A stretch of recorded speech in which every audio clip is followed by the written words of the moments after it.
What's going on, guys? Too Fast Joe here, and welcome back to part 2 of Sonic Fusions, where I have a wheel of over 60 Sonic characters, and I will fuse together whichever two it lands on. This one is a special one for me, so y'all gonna want to stick around till the end. But without further ado, let's get on with the fusions. Alright, let's see who we're gonna get. Let's spin that wheel. We're gonna get... Ooh, Sticks. Alright, I like Sticks. Let's see what we can do with this.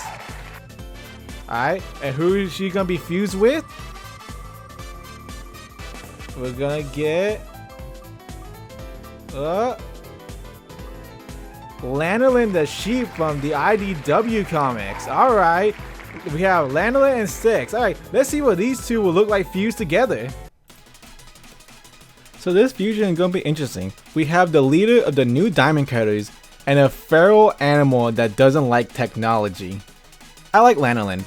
I always like it when you see like characters in the background get their own story that is like off screen or like sort of off screen to like the main story. You know how in shows we have like A plots and B plots? Well, I consider like background characters getting their own story is like C plots, where we just see them in the background and we can piece together what's going on in their lives.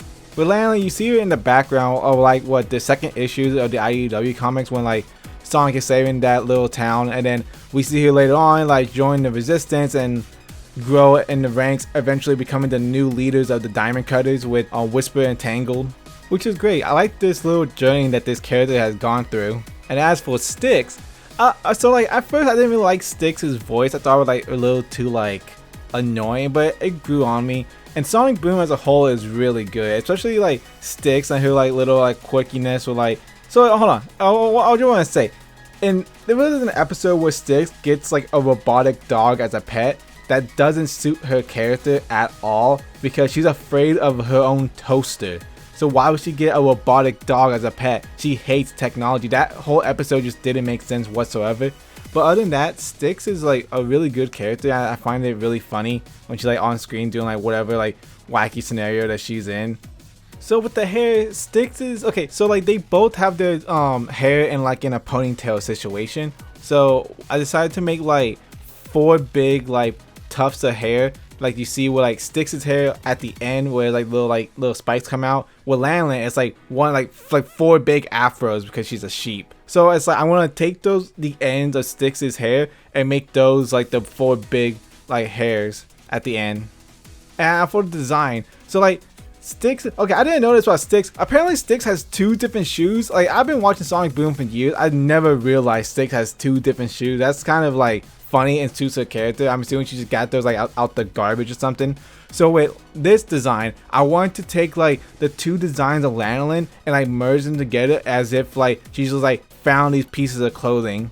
So we get like the boot on her right and her like her civilian shoe on the left of her foot.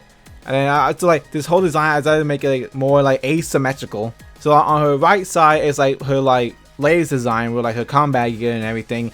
On her left half is like her more like civilian clothes. Yeah, I wanted to make it look like she like running through like either like garbage or like maybe she didn't join the resistance and then like this is what she become like after the war.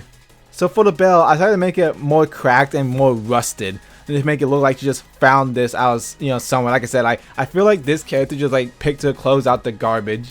So for the color scheme, I decided for like the base color to go for orange, like Styx' base color. I will change that later on. But why don't we just jump into the final product? 3, 2, 1, go.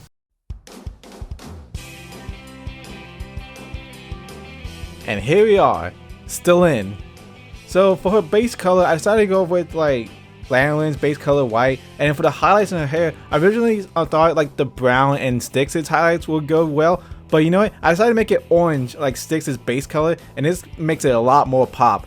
And thank goodness both of them have blue eyes. That made it a whole lot easier. The bell is a bit more rusted to make it look like she just like found this out the streets. Same thing for like her other clothing, like make it look more tattered and stuff like that. Make it look like if she didn't join the resistance, like this is what she's gonna look like if she didn't join the resistance. Like the war had not been kind to her. On the right side is like more her like modern day look when she joined the resistance, and her left side is more like her civilian clothes. with like her one shoe, and like she didn't have any gloves when she first appeared. And I decided to give her a little like elbow thing that she wears on her left side. I know she didn't wear that when she was a civilian, but I decided to put it on that side to make it like a bit more, to give it something a bit more. But here she is, still in a fusion between Styx and Lanolin. Let me know what y'all think of this fusion. But let's get on to the next fusion. And this next fusion is quite the special one. So in the last episode, I asked y'all to send me y'all OC so I can fuse it with a random song character. Well, this one is going to be special. I'm going to be combining my OC with my friend Generation Defender's OC and see what they'll look like fused. So this fusion is a special one. It's between me and my best friend Generation Defenders. Now some of y'all may not know who is Generation Defenders. Well, if you haven't seen our Hot One video that we did on her channel, basically we met in animation college and we became best friends ever since. A few years ago, she asked me to help her with her Dragon Ball Z fanfiction Goat in Black. Help her edit and sound design because her previous work was like, let's just say it needed an editor. And luckily I was there to help her. And for years now, I've been helping her with her fanfic Goat in Black. You've been wondering where I've been for like most of the time. I've been helping her and helping her grow her channel over time. So for this fusion, I was trying to like debate whether or not go for like a more like song style or more like make it more like a more humanoid furry type thing. But I decided to go with what I'm more comfortable drawing or like what I'm more used to, which is like obviously the song style, the more Mobian style. And so with this character, I wanted to make it, since we're both, there were like two different genders going on, male or female, I try to make this character more androgynous / non-binary, whatever you want to call it. Make it like you can't nail down which gender this character is. For the clothing, I decided to go with like giving them some pants, like GD's pants and her boots, but I decided to put the little like strip on it like on my shoes. For the posing, I decided, since we're both Dragon Ball Z fans and this is a fusion, I decided to like go with the Vegito pose, and I gave the Potara earring. That was Generation Defender's idea, which is like, hey, I'm all for it, you know, since we're both huge Dragon Ball Z fans. Since I wanted to go for like a non-binary type character, I decided to like give it like a crop top and I keep the jacket, you know, because we both have jackets, but I kept mine like sleeveless jacket on. For the ponytail, I decided to like give it the ponytail that she has, but make it bigger. So for the coloring, I decided to like go with like her base color, because if I went with like my base color, it would look too much like me. And besides, the more tannish brown here really like it suits this character really well. It actually works really well too. With the jacket, I went with her color scheme of her jacket. With the crop top and pants, I decided to go with my jacket's color scheme. And for the boots, obviously her, but I'm gonna add like the little blue strip like on my shoes. I know on my shoes is white, that wouldn't stick out with like her boots, so I decided to go with the blue. So on her character, she has a bang, so I decided to go with that, but add like my blue color scheme to it. And then I'm gonna add like the Potara earrings, because we're both Dragon Ball Z fans and, you know, Potaras and fusion. But let's go ahead and see the final results. 3, 2, 1, go.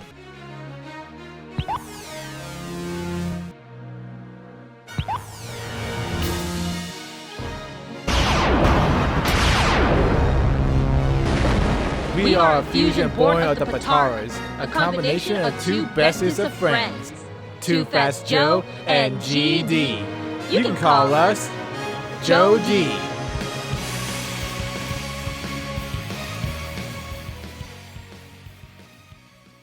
Yeah, this character went through several iterations before we decided to like land on what we have here.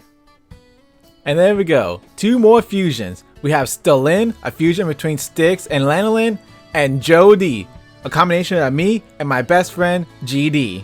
If you want a chance for your OC to be a part of this series, be sure to join my Discord and put your OC in the OC channel, or be sure to tweet me at 2fastjoe1 on Twitter. And go check out my friend Generation Defender's channel. If you want to see more of my editing skills like you just saw then, be sure to go check out her channel where I do more stuff like that over there. This has been Too Fast Joe. Remember, go fast, don't be last.